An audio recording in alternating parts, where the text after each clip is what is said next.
अस्सलामु अलैकुम वरहमतुल्लाहि वबरकातुहू। दोस्तों, मैं उम्मीद करता हूँ आप लोग बहुत अच्छे से होंगे और अल्लाह पाक आपको हर कदम पर खुशियाँ अता फरमाए। दोस्तों, आज की इस वीडियो में इंशाल्लाह हम आपसे कुछ ऐसी बात करने वाले हैं एक प्यारी सूरह मुबारका के बारे में, जो सूरह मुबारका कुरान पाक के अंदर मौजूद है और जो सूरह मुबारका हुज़ूर सल्लल्लाहु अलैहि वसल्लम के नाम पाक की तरह मंसूब हो। उसी नाम के सदक़े में पूरी कायनात के ज़र्रे ज़र्रे को पैदा फरमाया है। तो आप लोग जान लीजिए आखिर वो कौन सी सूरह मुबारका है इसके अंदर इतनी फजीलत और इतनी बरकत कि जिसे सुनने के बाद इंसान के घर में कैसी भी बड़ी से बड़ी दिक्कत, बड़ी से बड़ी परेशानी हो, इंशाअल्लाह पल भर में टल जाती है। सूरह मोहम्मद हुज़ूर पाक सल्लल्लाहु अलैहि वसल्लम के नाम पाक की तरह मंसूब है। तो आप अंदाज़ा लगाएं कुरान पाक के अंदर ही मौजूद सूरह मुबारका अगर हम अपनी ज़िंदगी में सिर्फ कम से कम रोज़ाना एक मरतबा ही सही सुनने का माहौल बना लें, दिन में किसी भी टाइम जब भी कुरान पाक को पढ़ें या सुबह फजर की नमाज के बाद, और अभी इस वक्त तो रमज़ानुल मुबारक का महीना चल रहा है, इफ्तार से पहले हमें दिन में किसी भी टाइम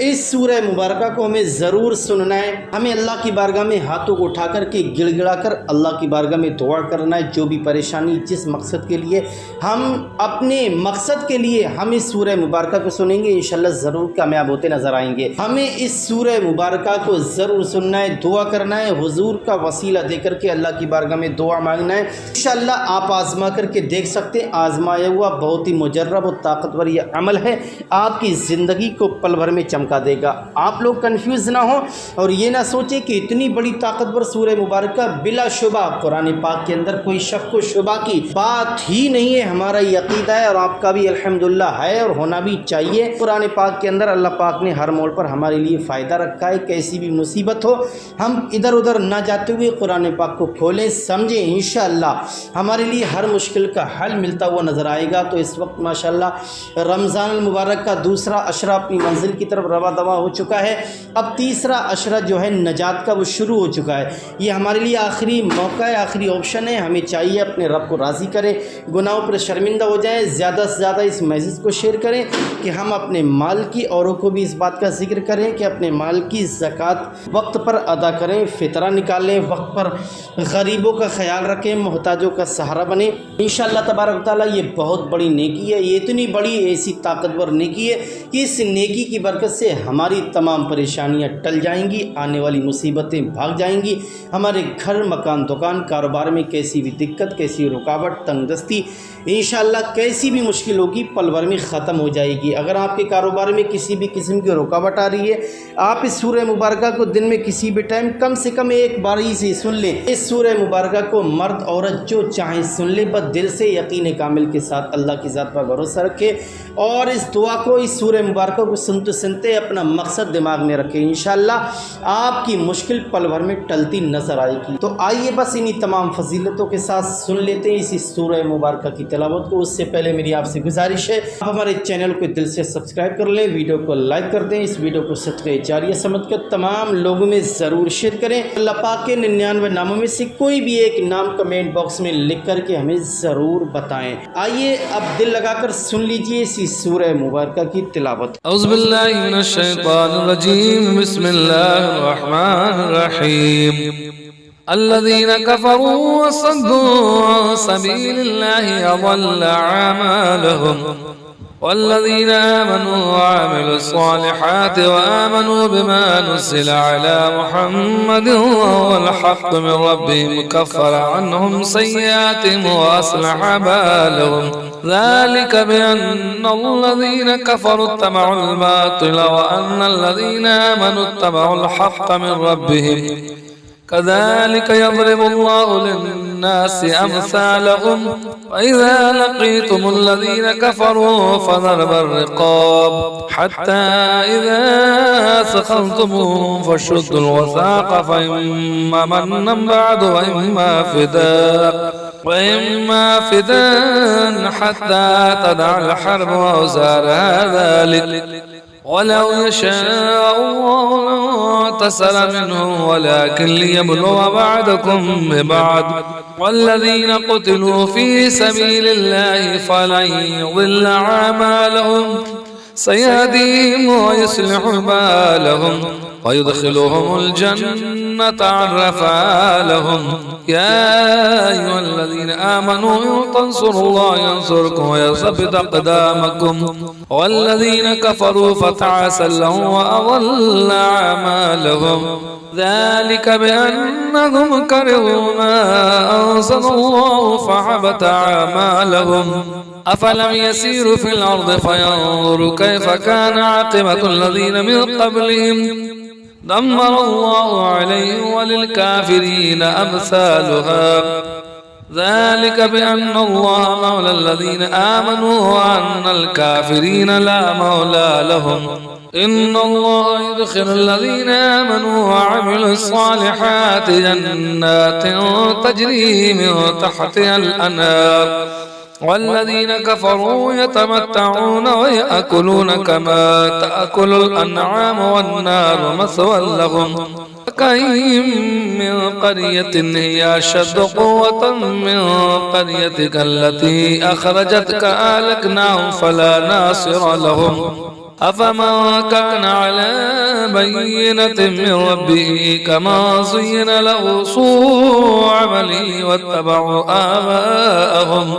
مثل الجنة التي وعد المتقون فيها أنهار من ماء غير آسن وأنهار من لبن لم يتغير طعمه وأنهار من خمر لذة للشاربين وأنهار من عسل مصفى ولهم فيها من كل الثمرات ومغفرة من ربهم كمن هو خالد في النار فسقوا ماء حميما فقطع أمعاءهم. ومنهم من يستمع إليك حتى إذا خرجوا من عندك قالوا للذين أوتوا العلم ماذا قال آنفا أولئك الذين تبع الله على قلوبهم واتبعوا آباءهم والذين اهتدوا زادهم هدى وآتاهم تقواهم. فهل ينظرون إلا الساعة أن تأتيهم بغتة فقد جاء أشراطها فأنى لهم إذا جاءتهم ذكراهم فاعلم أنه لا إله إلا الله واستغفر لذنبك وللمؤمنين والمؤمنات والله يعلم متقلبكم ومثواكم. ويقول الذين آمنوا لولا نزلت سورة فإذا أنزلت سورة محكمة وذكر فيها القتال رأيت الذين في قلوبهم مرض ينظرون إليك نظر المغشي عليه من الموت فأولى لهم وقول معروف. فإذا عزم الأمر فلو صدقوا الله لكان خيرا لهم. هل عسيتم إن توليتم أن تفسدوا في الأرض وتقطعوا أرحامكم أولئك الذين لعنهم الله فأصمهم وعمى أبصارهم. أفلا يتدبرون القرآن أم على قلوب أقفالها. إن الذين ارتدوا على أدبارهم من بعد ما تبين لهم الهدى الشيطان صول لهم وأملى لهم. ذلك بأنهم قالوا للذين كرهوا ما نزل الله سنطيعكم في بعد الأمر والله يعلم إسرارهم. فكيف إذا توفتهم الملائكة يضربون وجوههم وأدبارهم. ذلك بأنهم اتبعوا ما أسخط الله وكرهوا رضوانه فحبط أعمالهم. وحسب الذين في قلوبهم مرض أن لن يخرج الله أدغانهم. ولو نشاء لأريناكهم فلعرفتهم بسيماهم ولتعرفنهم في لحن القول والله يعلم أعمالكم ولنبلونكم حتى نعلم المجاهدين منكم والصابرين ونبلو أخباركم إن الذين كفروا وصدوا عن سبيل الله وشاقوا الرسول من بعد ما تبين لهم الهدى لن يضروا الله شيئا وسيحبط أعمالهم يا أيها الذين آمنوا أطيعوا الله وأطيعوا الرسول ولا تبطلوا أعمالكم إن الذين كفروا وصدوا عن سبيل الله ثم ماتوا وهم كفار فلن يغفر الله لهم فلا تهنوا وتدعوا إلى السلم وأنتم العالون والله معكم ولن يتركم أعمالكم